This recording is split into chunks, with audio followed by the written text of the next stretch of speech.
Oi,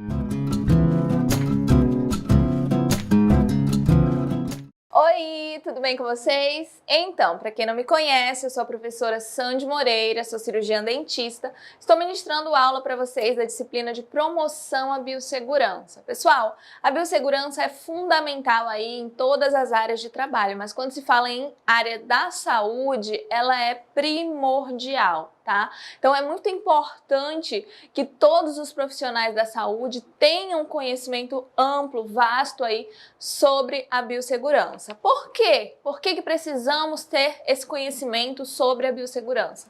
Porque a biossegurança é dentro aí, é um estudo, uma ciência que veio para nos ajudar a efetuar, executar o nosso trabalho com o mínimo ali de riscos possível, né? E de uma forma ali satisfatória e eficiente. Então, o que a biossegurança traz para os profissionais de saúde? A biossegurança ela traz para os profissionais realmente ali um trabalho eficiente e com segurança, e aí ela sempre vem com aquela base de que nós precisamos conhecer, nós precisamos entender quais são os riscos ali que estão ao nosso redor, dentro do nosso dia a dia de trabalho, dentro da nossa profissão, e como que nós devemos agir, entender todo esse processo das doenças, dos micro-organismos que existem aí dentro, né, acaba que existem dentro dos ambientes de saúde, que são muitos micro-organismos patogênicos e muitas doenças, muitas infecções. Então, todo esse processo é muito importante para o nosso entendimento. A gente precisa compreender como que funciona, quais são as formas de transmissão ali das doenças, como essas doenças acabam sendo, né, transmitidas, como que qual a forma de profilaxia, o que a gente pode fazer para evitar a proliferação e lembrar que os riscos vão estar sempre, né? Os riscos vão ser constantes, porque a área da saúde realmente tem uma dificuldade em conter ali esses riscos, mas a biossegurança ela nos traz isso, ela nos traz ali as formas, os meios necessários para tentar conter esses riscos, essas infecções, essas doenças e evitando assim, sempre nos protegendo, né, pensando no bem-estar dos profissionais da saúde, mas também aí no bem-estar dos pacientes e do meio ambiente, porque até mesmo ali o descarte, o lixo, os resíduos produzidos aí no ambiente de saúde tem que ser descartado ali de uma forma correta e aí, tudo isso tem que passar ali, tem que ser passado para o profissional da saúde, não é? Para vocês aí como futuros profissionais de saúde. Então, pessoal, como eu falei para vocês, a biossegurança ela é bem recente, tá? Ela veio aí, né? Deu um marco. Realmente veio um marco ali na história da biossegurança. Começou com a questão dos cientistas, das pessoas que estavam trabalhando com os micro-organismos ali geneticamente modificados, né? E através desse interesse mundial ali, um interesse realmente das pessoas com a segurança daqueles profissionais, com o que eles estavam manipulando ali naqueles laboratórios, o que poderia afetar ali a saúde da população ou do meio ambiente. Então, teve ali a reunião de Asilomar na Califórnia, a princípio, e começaram ali a discutir o porquê, o que poderia ser feito, né, para conter esses riscos, para limitar o que os cientistas estavam fazendo, para que fizessem de uma forma consciente, para que não acabassem ali desenvolvendo coisas que fossem prejudicar a saúde da população. Então, a biossegurança ela tem todo esse histórico, coisas ali que são consideradas talvez hoje em dia algo muito simples, simplório, mas que na época foi um marco por falta realmente ali do conhecimento, da experiência dos profissionais a respeito ali desses riscos que eles estavam correndo. Então, coisas como higienização das mãos, como não se alimentar dentro de ambientes de saúde, como restringir o acesso. Então, certas coisas que são consideradas hoje bem simples, que a maioria das pessoas, mesmo que não sejam ali da área da saúde, tem conhecimento, e que para eles ali foi algo histórico, né? Colocar essas normas, colocar essas regras, trouxe ali uma mudança significativa para a saúde, para a qualidade do serviço que eles estavam realizando. Então, o tema da nossa aula de hoje, pessoal, é um tema muito importante, tá? É realmente algo que a gente precisa ter conhecimento, porque, como eu falei para vocês, com a biossegurança a gente trabalha com conhecimento, com entendimento dos riscos que nós corremos, para que a gente consiga ali conter esses riscos, minimizar ou, melhor ainda, conseguir ali eliminar esses riscos. Então, vou falar um pouquinho com vocês, pessoal. O tema da nossa aula é os riscos de acidente com materiais pérfuro-cortantes, tá? Então, realmente aí, os riscos para os profissionais de saúde com ali de acontecer algum acidente com material pérfuro-cortante é muito alto. E aí hoje a nossa aula vai trazer para vocês o que a gente pode fazer caso ocorra ali algum acidente. A gente não quer de forma alguma que aconteça, mas se acontecer, nós ou com algum colega próximo a você, ou até mesmo com você, mas não vai acontecer, não é? Que você saiba como agir. Então, nós vamos falar sobre o tópico 1, que é a epidemiologia. Então, vamos entender aí um pouco desse processo, desses acidentes, questão de como que acontece, né? E o que a gente deve fazer. Então, as exposições ocupacionais, as exposições que acontecem ali no momento, né, que você está trabalhando, a materiais biológicos potencialmente ali contaminados, são um sério risco aos profissionais em seus locais de trabalho. Então, realmente, quem trabalha na área da saúde sabe que nós vamos ter contato, sim, com materiais pérfuro-cortantes. São materiais pérfuro-cortantes que vão estar, sim, contaminados com material biológico, né? Como exemplo, professora, sangue, tá? Então, vão estar ali contaminados, vão estar sujos, né, com materiais biológicos que podem estar ali contaminados com algum vírus, alguma bactéria, algo que possa afetar a saúde de quem se lesionar com um material desse, tá? Então, realmente a gente tem aí aconteceu muito ao longo da história da saúde, da biossegurança. Então, muitos precisaram ali se machucar, né, acontecer um acidente, passar por esse processo que é doloroso, não só pelo machucado em si, pelo acidente, mas pela questão também psicológica, que afeta muito.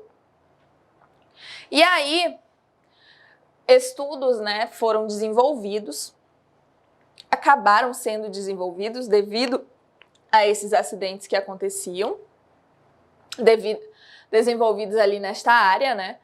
E mostram que os acidentes envolvendo sangue e outros fluidos orgânicos correspondem às exposições mais frequentes relatadas, tá? Então, geralmente, o que mais acontece de acidente com pérfuro cortante são os instrumentais ali, acontece com os instrumentais que estão com fluidos orgânicos como sangue, por exemplo. Tá? Então, são ali os acidentes que mais acontecem.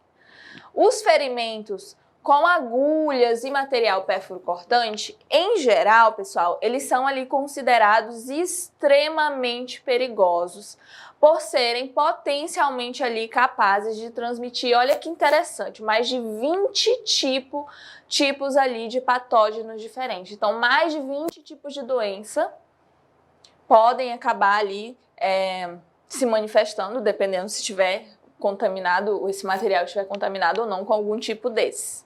Tudo bem? Então, tem que ter muita atenção. Quando a gente fala em trabalho de saúde, em trabalho na nossa área, tem que ser um trabalho muito consciente. E algo que eu sempre bato na tecla é que a experiência faz com que o profissional ele ache que nada vai acontecer.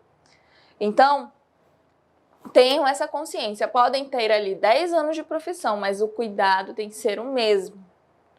Porque acontecem esses acidentes e isso vai te afetar de alguma forma. Se não for com uma doença, mas psicologicamente vai ser um fardo, vai ser uma situação desgastante, tá? Então, ali a gente sabe, né, que acidentes com esses materiais perfurocortantes ali potencialmente contaminados, como exemplo, uma agulha, ele pode transmitir mais de 20 tipos de doenças, tudo bem? E aí, evitar o acidente por exposição ocupacional é ali o principal caminho para prevenir a transmissão dos vírus, como por exemplo, hepatite B e C, que são ali perigosíssimos para a nossa saúde, e ali é do vírus do HIV, tá? Então, sim, nós precisamos evitar. A biossegurança nos traz isso, né? Ela nos traz ali o que deve ser feito para evitar os riscos. Então, quando a gente fala em trabalhar com materiais perfurocortantes, qual é a principal coisa que se faz para evitar esses riscos? Atenção. Você tem que trabalhar com atenção dobrada, com cuidado, prestando atenção em tudo que você faz, tá? Entretanto, a gente tem, né, a imunização contra a hepatite B e o atendimento ali que é adequado pós-exposição são componentes fundamentais. Então, caso ocorra algum acidente com material perfurocortante, o indicado é que todo profissional da saúde, né, o certo é que toda a população esteja ali imunizada contra a hepatite B. E profissional de saúde, principalmente, a carteirinha de vacinação. Quando a gente fala de acidente perfurocortante, a carteirinha de vacinação completinha, perfeitinha ali, é uma das principais ali formas de profilaxia, de cuidado, de prevenção, tá? Então, a imunização contra a hepatite B é algo que pode ali ajudar caso você, caso tenha ali algum acidente com material perfurocortante potencialmente contaminado, e o atendimento adequado que tem que ser realizado, tá? Caso aconteça algum acidente, você precisa procurar ali o local adequado para seguir os protocolos. E aí, no decorrer dessa aula, vocês vão saber exatamente como é que funciona isso. Então, realmente ali a imunização e o pós, né, o que você vai realizar, a forma como você vai agir após um acidente vai ser ali algo fundamental. Para um programa ali completo de prevenção dessas infecções e elementos, né, importantes aí para a segurança no trabalho. Então, realmente, a imunização, a forma como se age, o protocolo que se segue ali após um acidente é ali um programa realmente que vai ajudar muito no controle e para evitar que você venha ali, que o paciente, né, que o profissional venha adquirir alguma doença, desenvolver ali alguma doença. E aí, o risco ocupacional após as exposições a materiais biológicos, ele é variável, tá? Então, o risco, ele não vai ser igual, tá? Depois ali que você tem uma exposição ao material biológico, tá? Por quê? Porque vai depender, né? Ele depende ali do tipo de acidente e de outros fatores. Então, vamos entender quais os tipos de acidente, quais esses fatores. Como, por exemplo, né? A gravidade e o tamanho da lesão vai fazer diferença no risco após um acidente. Presença ali e volume do sangue ou do material biológico que foi envolvido, que estava envolvido ali naquele acidente. Isso vai fazer diferença na gravidade ali da contaminação ou não contaminação após um risco ocupacional, um acidente ocupacional. Além também das condições clínicas do paciente-fonte. Então, quem é o paciente-fonte, pessoal?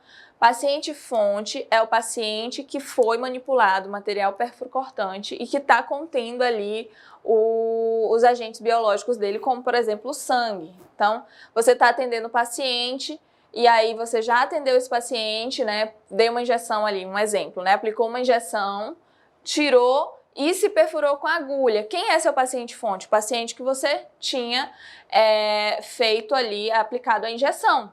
Que o material biológico que está contaminado o material perfurocortante é o dele. Então, ele é o paciente-fonte, é a pessoa que tem ali que o material perfurocortante está com o material biológico, tá? E aí, é lógico que as condições clínicas, as condições de saúde do seu paciente fonte vai fazer diferença ali se você vai ou não ficar exposto a uma contaminação, tá? E aí, o risco de infecção por HIV pós-exposição ocupacional ali percutânea, né, percutânea com sangue contaminado é de aproximadamente 0,3%. Tá? Então, caso ocorra um acidente com material perfluorocortante e esse material ele está contaminado ali com infecção por HIV, o sangue ele está contaminado. Então, a chance do profissional que sofreu um acidente ali com um material desse, que o paciente fonte é portador ali do vírus do HIV, a chance dele, né, ser contaminado é de aproximadamente 0,3%, tá? No caso de exposição ali ocupacional ao vírus da hepatite B, tá? O HBV, o risco de infecção já é maior. Ele varia ali de 6 a 30%, tá? Então, a chance de contrair, de você acabar pegando ali esse vírus, né, é realmente maior até do que o do HIV, o da hepatite B. Então, é muito importante que você tenha ali a sua imunização, tá? E aí, podemos chegar essa porcentagem ali do risco do profissional que se machucar ali e acabar ocorrendo algum acidente. Então, ele pode chegar até 60% do risco de infecção, tá? Dependendo do estado ali do paciente fonte, entre outros fatores, tá? E aí, já quanto ao vírus da hepatite C, o HCV, o risco de transmissão ocupacional, depois que ocorreu o acidente percutâneo, com o paciente fonte HCV positivo, é de aproximadamente ali 1,8%, variando ali de 0 a 7%. Então, o vírus da hepatite B, ele é mais virulento, né? A chance de que após algum acidente você contraia é maior, tanto do que o vírus da hepatite C quanto do HIV. A nossa sorte é que nós temos ali a vacinação para a hepatite B. Profilaxia com a vacinação. E aí, apesar de todos esses riscos, pessoal, a falta de registro e de notificação desses acidentes é um fato concreto. Então, o que acontece? Acontece que os profissionais de saúde acabam sofrendo acidentes com perfluorocortantes e muitas vezes não seguem o protocolo correto, não notificam, não vão atrás de ver, de resolver, às vezes fica por ali mesmo, ou faz um teste rápido, ou tenta resolver ali da forma que, ou então, né, deixa com a sorte. Tem muita gente que faz isso, que não vai atrás, sofre um acidente e deixa pra lá, e vai vivendo. E não, pelo amor de Deus, gente, não façam isso. Então, olha que interessante. Então, a gente tem ali um registro, né, de notificação bem baixo, tá? Então, tem ali uma falta de notificação e precisa ser notificado. Por quê? Porque quando se notifica, se entende ali que está acontecendo muito alguma coisa e aí vão atrás de tentar resolver. Então, a biossegurança ela foi desenvolvida através do que foi acontecendo, né, com os profissionais, com os riscos que eram notificados e a partir desses riscos se vão fazendo estudos para que se evitem. Então, se acontecer um acidente, precisa sim seguir o protocolo correto e precisa fazer a notificação desse acidente. No Brasil, o cenário ali dos acidentes ocupacionais, ele envolvendo ali material biológico, ele é semelhante aos observados em outros países, tá? Então é ali praticamente a mesma coisa. Outro dado ali nacional preocupante está relacionado à taxa de abandono dos tratamentos dos profissionais que inicialmente ali procuraram, né, assistência e notificaram seus acidentes. Então, além de ter profissionais que não procuram seguir o protocolo, que não notificam os acidentes, nós ainda temos profissionais que dão início, que conseguem ali, que notificam, mas que não terminam, não concluem aí o tratamento pós-acidente, tá? Então, isso também é muito preocupante. Por quê? Porque pode ser ali que o profissional acabe desenvolvendo ali alguma doença por não ter seguido o protocolo. Então, tudo isso faz diferença, tá? Principalmente para a saúde do profissional. Um levantamento ali de um hospital público, como exemplo, né, de ensino ali do ensino de São Paulo, ele aponta para uma taxa de abandono de 45 em 326 acidentes notificados. Então é bem alto, 45% em 326 acidentes notificados.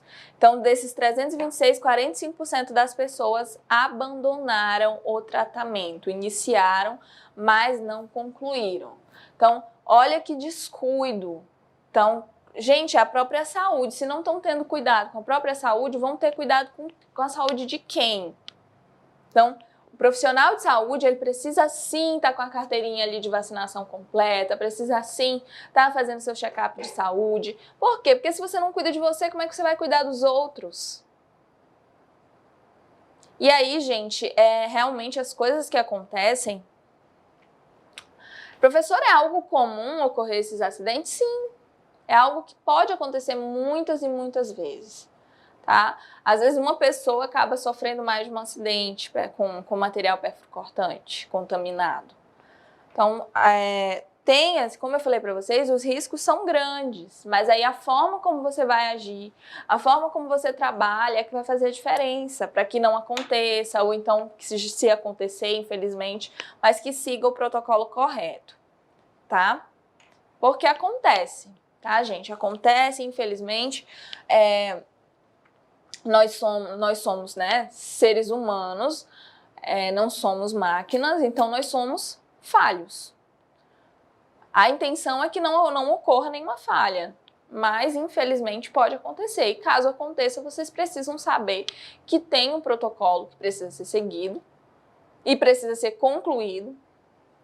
E aí, você tem que ter todo esse manejo com o seu paciente. E ainda tem esse detalhe de, tudo bem, eu estou falando aqui sempre do paciente fonte. Caso aconteça algum acidente, você sabe quem é o paciente. Porque aí você tem como pedir para o paciente fazer um teste rápido, você vê o histórico de saúde do paciente, você vê ali todos os antecedentes dele. Então é mais fácil, não é, de você ter conhecimento sobre o estado de paciente, do seu paciente fonte. Agora, quando você não tem noção de quem que é o paciente fonte. Eu vou dar um exemplo para vocês. Quem trabalha em CME, né, em central ali de esterilização de materiais. Como é que faz? Porque você vai lavar, vai higienizar, ou então, depois que acumulou ali instrumentais, e aí você vai pegar um instrumental daquele contaminado, se perfura e você não faz ideia de quem que é o paciente fonte. Então, olha como é que fica a sua cabeça, né? Como fica a cabeça desse profissional. Vai ter que passar por todo um protocolo de profilaxia ali, para tentar, né, evitar essas doenças, essas contaminações que eu comentei com vocês. Que não é fácil, porque são medicamentos fortíssimos que vão sim afetar ali o seu dia a dia, o seu bem-estar, fora o medo, a tensão. Como é que não fica o psicológico de uma pessoa que sofre um acidente perfurcortante e não tem ideia de quem é o paciente, né, de quem é o paciente fonte? Então, um detalhe interessante é também a questão do descarte. Jamais descartar material perfurcortante em um local que não seja adequado. Em lixo comum, pelo amor de Deus, jamais façam isso. Por quê? Porque a pessoa que vai recolher aquele lixo pode acabar se machucando e aí vai passar por tudo isso. E se for uma pessoa que não tem experiência na saúde, que não sabe os protocolos a serem seguidos, essa pessoa pode acabar ali sendo mais prejudicada ainda. Então, a tua responsabilidade como futuro profissional de saúde é muito grande. Ter consciência que você pode afetar tanto a sua saúde, quanto a saúde de pessoas desconhecidas e também a saúde das pessoas que você ama, que vivem com você.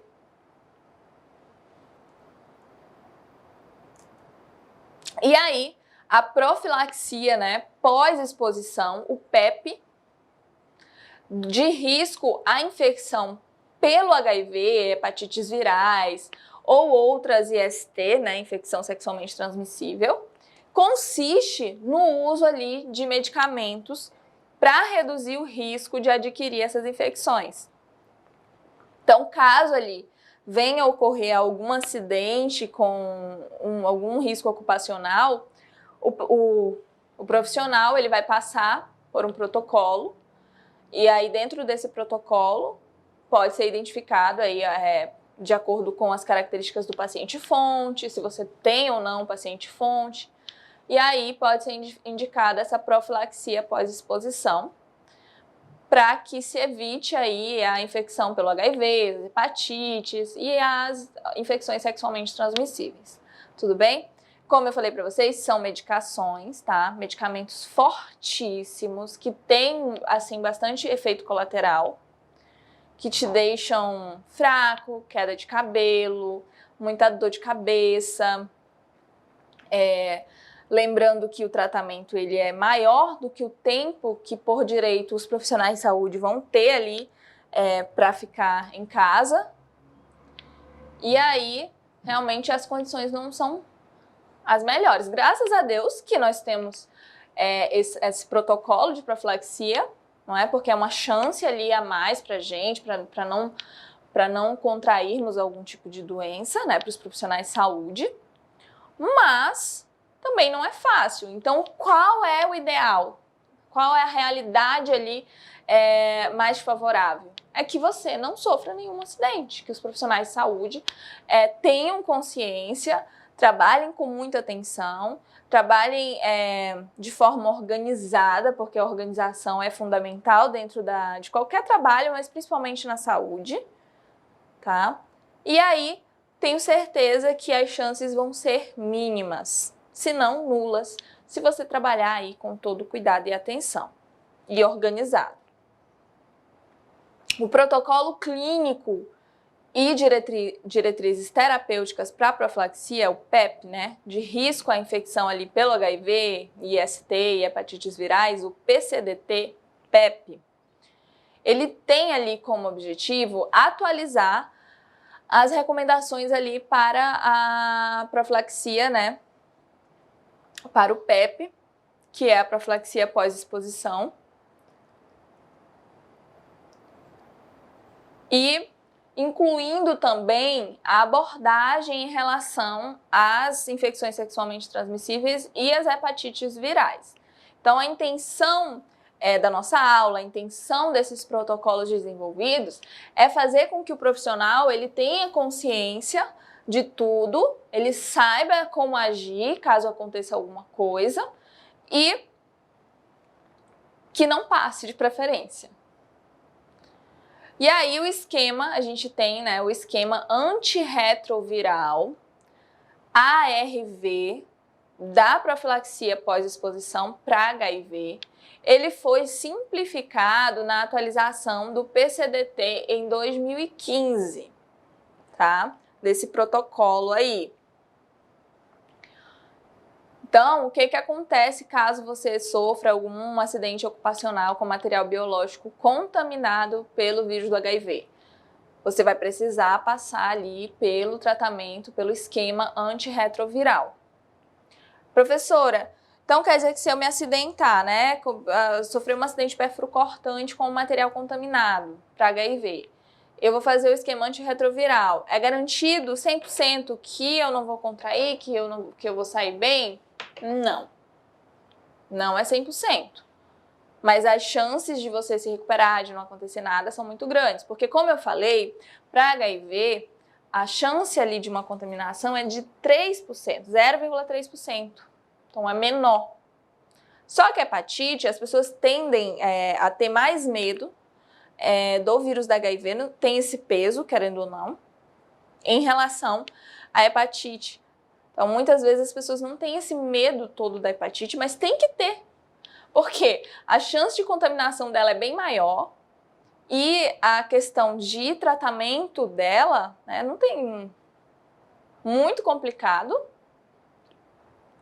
E as chances do paciente ali, né, da pessoa que adquirir, tiver alguma hepatite B ou hepatite C, a chance desse paciente vir a óbito é muito grande, até maior, né, se duvidar ali, do que um paciente que está contaminado por outro tipo de vírus.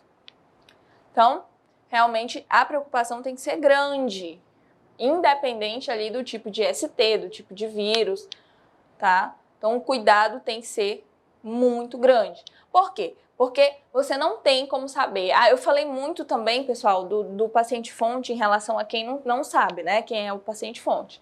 Mas, uma coisa que você também tem que prestar atenção é acontecer um acidente. Eu olhei para o paciente e perguntei para ele, você tem alguma doença? O que é que o paciente vai dizer? Não. Ele pode estar sendo sincero. Ele pode estar dizendo que não tem nenhuma doença, mas por quê? Porque ele não sabe. Tem que lembrar disso. Às vezes, a maioria das vezes, o paciente ele não tem noção do que tem. Por quê? Porque as pessoas não têm o hábito de fazerem exames de rotina, de fazer exame ali para checar se está bem ou não. As pessoas morrem de medo de fazer testes rápidos.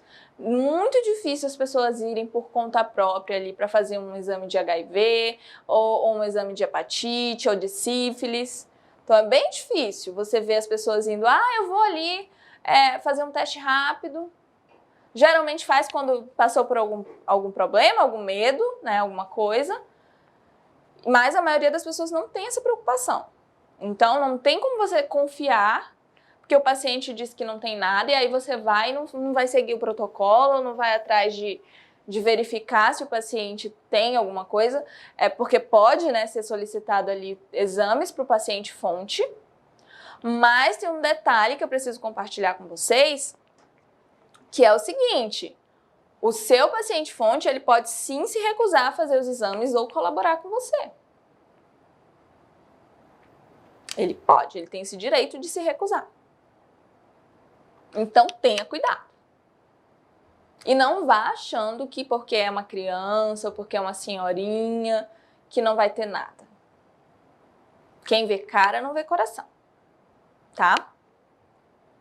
E aí, com recomendações, né? Então sempre esse protocolo aí, esse PEP, do esquema antirretroviral para HIV, ele tem ali as recomendações de profilaxia pela avaliação do risco da situação da exposição. Então, de acordo com os riscos, com a situação, com o acidente, com o que foi, com o teu paciente fonte, se colaborou ou não, se você sabe quem é o paciente fonte, do tipo de acidente, do tamanho, é que vai ser solicitada ali, vai ser recomendada a PEP, né, profilaxia, pós-exposição para o HIV. Por quê? Porque eu falei para vocês que esses medicamentos, eles são fortíssimos.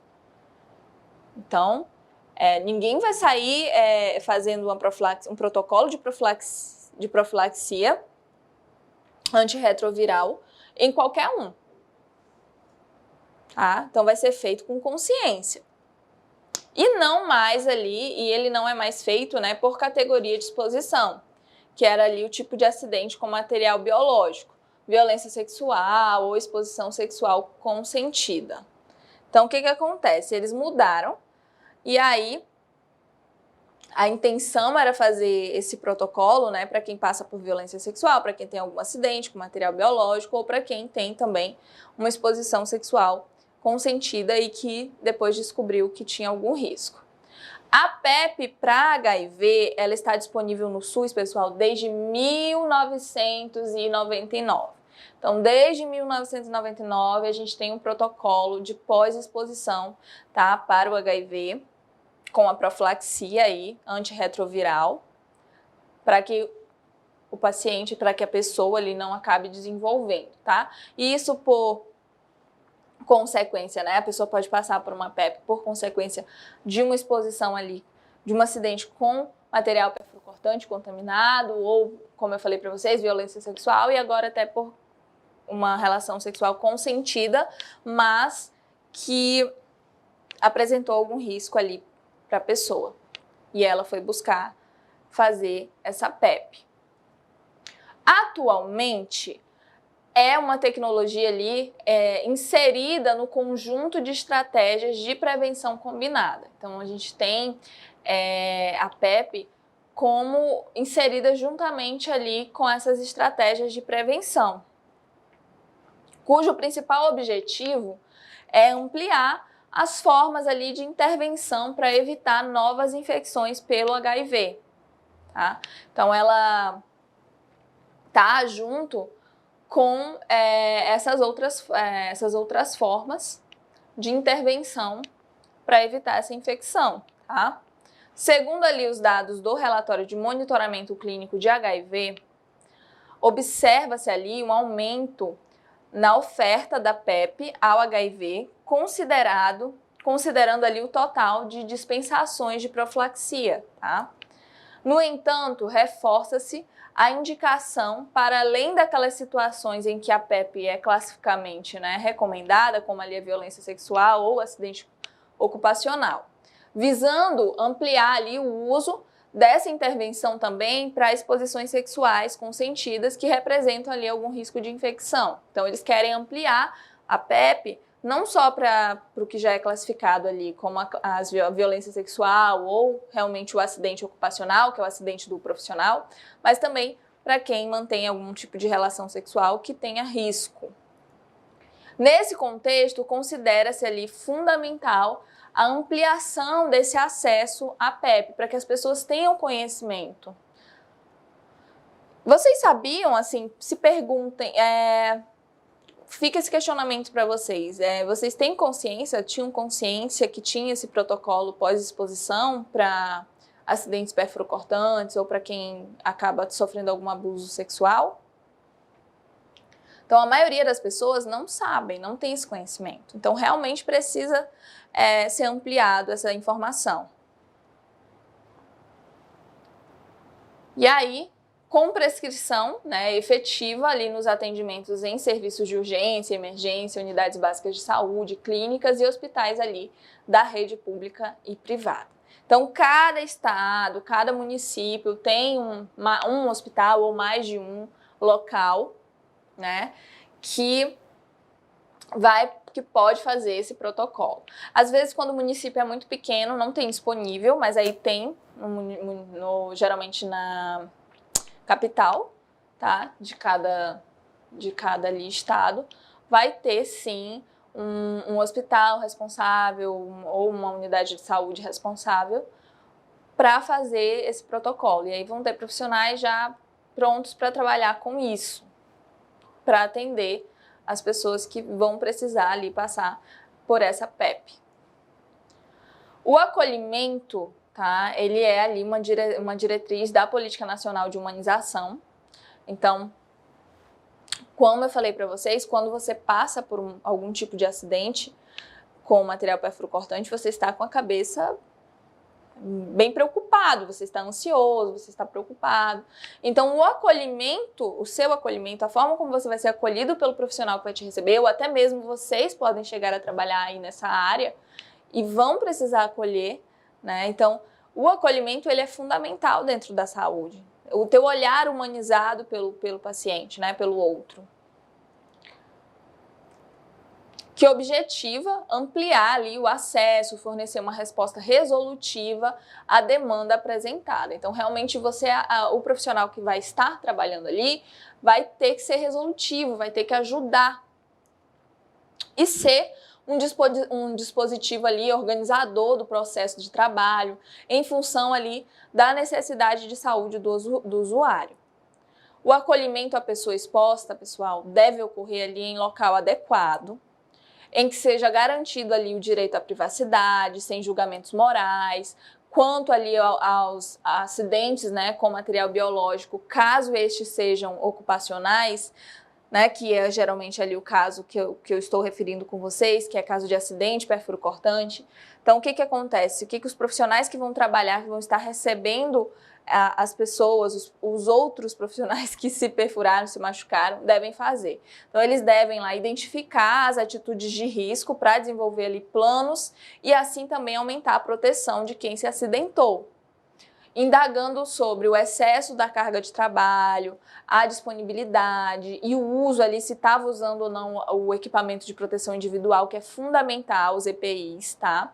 E de instrumentos perfurocortantes com dispositivo ali de segurança. Então, pessoal, eu vou falar um pouquinho com vocês agora, o tema da nossa aula, riscos de acidente com materiais perfurocortantes. Vamos falar ali sobre o tópico 2, né, que fala das condutas que devem ser realizadas após o acidente. Então, a gente tem que ter ali cuidados. Aconteceu o acidente, se perfurou ali com material perfurocortante, né, que estava contaminado. Então, aí você tem que ter cuidados com a área que foi exposta, né, que foi machucada. E aí, o que você vai fazer? Você vai fazer a lavagem do local exposto com água e sabão, tá? Nos casos de exposição ali percutânea ou cutânea. Vai lavar com água corrente, tá bom? Nas exposições de mucosa, né, que questão ali, região ali de mucosa, você vai ter que lavar exaustivamente com água ou solução fisiológica, tá? Mas o ideal é água, lave com água quando for mucosa. Não há evidência ali de que o uso de antissépticos ou expressão ali do local, né, apertar ali, do ferimento vai reduzir ali o risco de transmissão. Entretanto, ali o uso de antisséptico ele não é contraindicado, mas o ideal, gente, é lavar com água e sabão, lavar com água corrente, sem aumentar o ferimento, pelo amor de Deus, não vão machucar mais, tá, na hora de lavar, porque às vezes você acaba prejudicando. Não devem ser realizados procedimentos que aumentem, como eu falei, a área exposta, tais como cortes ou injeções no local. Por favor, não façam isso. A utilização de soluções irritantes, como éter, glutaraldeído, hipoclorito de sódio, também estão contraindicados, porque pode piorar. E aí tem que ser feita a avaliação do acidente. E aí você vai estabelecer o material biológico envolvido, você vai saber, né? Se foi sangue, fluido orgânico, potencialmente contaminado. E aí a gente tem os fluidos, né, que podem ali estar ou não contaminados com sangue, geralmente. Os fluidos orgânicos potencialmente infectantes, que a gente pode considerar ali, sêmen, secreção vaginal, líquido sinovial, líquido pleural, peritoneal, periocárdio e amniótico, tá? São os fluidos orgânicos que podem ali estar contaminados, que são possivelmente ali potencialmente infectantes. E aí a gente tem os fluidos orgânicos que são potencialmente não infectantes, que são suor, lágrima, fezes, urina e saliva, caso eles não estejam com presença de sangue. Se esses fluidos orgânicos que eu citei para vocês, suor, lágrima, fezes, urina ou saliva, estiverem com presença de sangue, ele está sim contaminado, tá? Ele pode estar contaminado. E aí nós temos ali o tipo de acidente perfurocortante, né? A gente tem o tipo de acidente que pode acontecer, que pode ser com perfurocortante, né? Que ele é o contato com a mucosa, contato com pele, com uma solução de continuidade.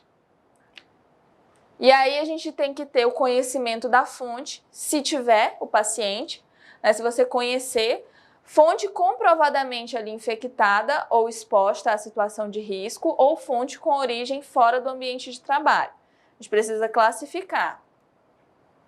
Quando é de fonte desconhecida, a gente tem as orientações e aconselhamento ao acidentado com relação ali ao risco do acidente, possível uso de quimioprofilaxia, consentimento ali. Quando a fonte, pessoal, ela é desconhecida, é quando você não sabe quem é o paciente, de quem é aquele material biológico que você se machucou, tá? Então você tem que ter essa orientação quanto ao que pode acontecer. Pode ser recomendado ali o uso da quimioprofilaxia. Você vai precisar ali, né? Tem que ter o consentimento para a realização de exames sorológicos, caso você se machuque. O profissional que vai te atender, ele vai precisar do seu consentimento. Comprometer ali o acidentado com seu acompanhamento durante 6 meses. Então, o tratamento vai ser ali durante 6 meses para verificar se está tudo bem, se você realmente não contraiu, não adquiriu nenhum tipo de infecção, nenhum tipo de doença. Orientar sempre o acidentado a relatar ali de imediato os seguintes sintomas, né? Se aparecer alguma linfoadenopatia, racha, dor de garganta, sintomas de gripe, sugestivos ali de soroconversão aguda, tá? Reforçar isso, a pessoa que vai estar trabalhando para receber quem se machucou, tá, gente? Quem aconteceu algum acidente. Então, ele vai ter que fazer isso com a gente. Caso você vá trabalhar nessa área, vão ser as atitudes que você vai ter que tomar. Por que a gente precisa saber como eles devem agir com a gente, caso a gente necessite? Espero que não, né, Senhor? E aí, a gente precisa saber para poder cobrar, porque se não tratarem a gente da forma correta, a gente tem que cobrar. E aí, eles precisam reforçar a prática de biossegurança e precauções básicas em serviço. E aí, fazer a notificação do acidente, que é o CAT no SINAM, que é o registro do acidente em CAT, que é a comunicação de acidente de trabalho, fazendo ali o preenchimento da ficha de notificação do SIDAM, que é a portaria número 777. E aí, tem que fazer a avaliação da exposição no acidente com material biológico,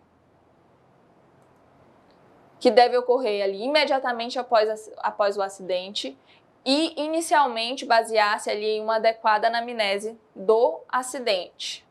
Então, caracterização ali do paciente fonte, né, saber análise ali do risco, notificação do acidente, orientação ali do manejo, das medidas de cuidado com o local exposto.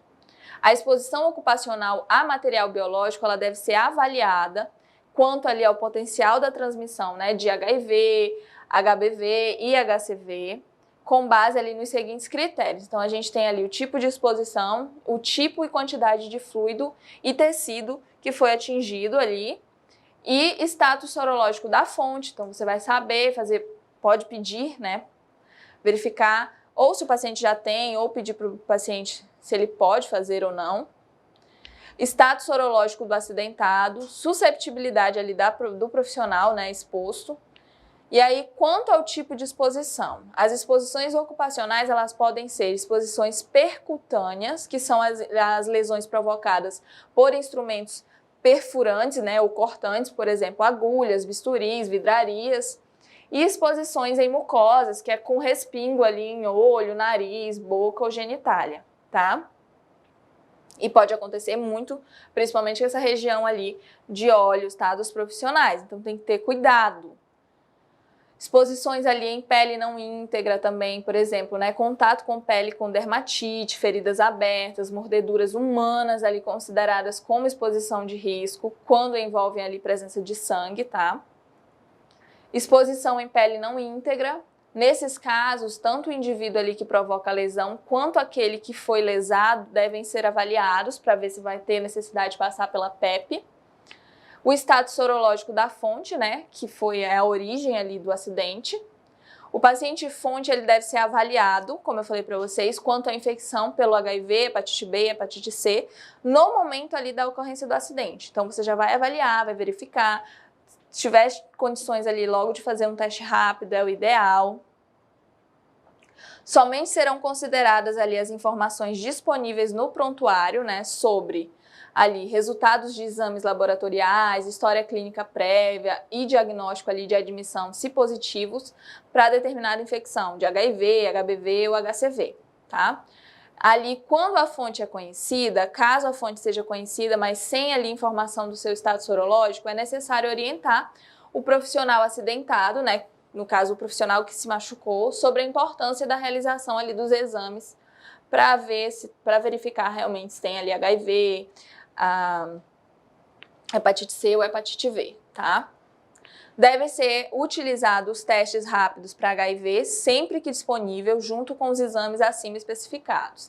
Então, caso haja ali recusa ou impossibilidade de realizar os testes, você deve considerar o diagnóstico médico através de sintomas e história ali da situação de risco para aquisição de HIV, HBC ou HCV. Exames de detecção viral, eles não são recomendados como testes de triagem, tá? Então, você não deve fazer isso para fazer triagem em paciente. Quando a fonte é desconhecida, levar em conta ali a probabilidade clínica e epidemiológica da infecção pelo HIV, HCV, se no município que você trabalha tem muitos casos, se não tem, como é que é o histórico do paciente, prevalência ali de infecção na população, local onde o material perfluorocortante foi encontrado, né, emergência, bloco cirúrgico, diálise. Então, procedimento a qual ele esteve associado, ou presença ou não de sangue, etc. Então, o status sorológico do acidentado, né, da pessoa que se machucou, que é provavelmente o profissional de saúde. Verificar ali a realização, né, de vacinação para hepatite B, comprovação da imunidade através do anti-HBs, que aí você tem que se vacinar e é interessante fazer o teste para ver se realmente você está imune. Realizar sorologia do acidentado para HIV, HBV e HCV. E aí, pessoal, nós vamos falar um pouquinho sobre o tema da aula, riscos de acidente com materiais perfluorocortantes, do tópico 3, que fala da profilaxia após as exposições ocupacionais. Então, o que é feito, né? Como é feita essa profilaxia? A profilaxia para HIV, preferencialmente, ela deve ser iniciada, prestem atenção, até 2 horas da exposição. Então, após um acidente, você tem que correr para procurar ali um hospital, o local que seja responsável para fazer ali esse atendimento após acidente ocupacional, tá? Então, iniciada até 2 horas de exposição, podendo ser realizada até 72 horas. Quanto mais rápido, melhor, tá? Para fazer essa profilaxia para HIV. Sempre tem que orientar, né, a pessoa exposta sobre os possíveis efeitos adversos dos antirretrovirais. Como eu falei para vocês, existem ali vários efeitos adversos, como principalmente náuseas, vômitos e dores abdominais. Deverá o profissional de saúde avaliar ali se o paciente fonte ele tem exames de HIV, hepatite B, hepatite C recentes no prontuário. Se não existir ali os exames citados, os mesmos deverão ali ser solicitados conforme autorização por escrito, tá? Então, o paciente ele tem que autorizar por escrito para a coleta ali do mesmo. Caso o paciente não possa autorizar por motivos de doença grave, estando inconsciente, deve-se ali pedir autorização, tá, de um responsável pelo paciente, parente ali de primeiro grau ou responsável legal do mesmo, tá? É direito do profissional recusar a quimioprofilaxia, caso você, né, se perfure e não queira passar pela quimioprofilaxia, você não é obrigado, é seu direito recusar. Ou outros ali procedimentos indicados após a exposição, por exemplo, coleta de exames sorológicos e laboratoriais. Você não é obrigado a fazer, só faz se quiser. Logicamente que é bem provável que você, né, se acontecer algum acidente, você vai querer ali realizar o procedimento para que não contraia nenhum tipo de doença. Nesses casos, sugere-se documentar a recusa, né? Caso o profissional se machuque e não queira fazer o tratamento, ele tem que documentar, assinar ali um termo de responsabilidade, que deverá ficar no prontuário, tá? Explicitando ali que no atendimento foram fornecidas as informações sobre os riscos de exposição, assim como a relação entre o risco e o benefício da PEP, que é a profilaxia pós-exposição. Todo o registro de atendimento profissional ele deve ser feito ali no prontuário. Caso não tenha prontuário no momento, notificar sempre em folha de evolução e deixar a pasta em pastas de acidentes, perfluorocortantes, aí na UTI, adulto, da MEC, tem que sempre deixar avisado. A indicação da PEP irá depender ali do status sorológico para HIV da pessoa exposta, que deve sempre ser avaliado ali por meio, né, de teste rápido, em situações de exposição considerada de risco. Então, sempre vai ser feito ali um teste rápido, se o paciente fonte estiver disponível, vai ser feito, de acordo com toda a situação é que vai ser recomendado ou não ali a PEP. Então, a gente tem a profilaxia, né? A gente tem ali essa tabela para vocês, que o material com risco ali de transmissão para HIV é sangue, sêmen, fluidos vaginais, líquidos serosos, né? Peritoneal, pleural, periocárdio, líquido amniótico, licor, líquido articular, leite materno, são materiais que têm risco de transmissão de HIV. Material sem risco de transmissão de HIV é suor, lágrima, fezes, urinas, vômitos, saliva, secreções nasais que não estejam contaminados com esses fluidos que eu falei para vocês que podem ali, tem esse risco de transmissão. Então, a gente tem aí exposição com risco de transmissão de HIV, né? Geralmente são as pericutâneas, membranas e mucosas, cutâneas em pele não íntegras e mordedura com presença de sangue. E aí, sem risco de transmissão para HIV, é cutânea, em pele íntegra, mordedura sem presença de sangue. E aí, a profilaxia para sífilis deve ser, né? O que acontece? Tem que prescrever ali penicilina G, benzatina, tá? 2.400 UI, e em dose única, tá? Então, essa é a profilaxia para sífilis. A profilaxia para hepatite B vai ser iniciar o esquema de vacinação para os não vacinados, né? Para quem é não vacinado. E completar ali o esquema para as pessoas expostas com vacinação incompleta.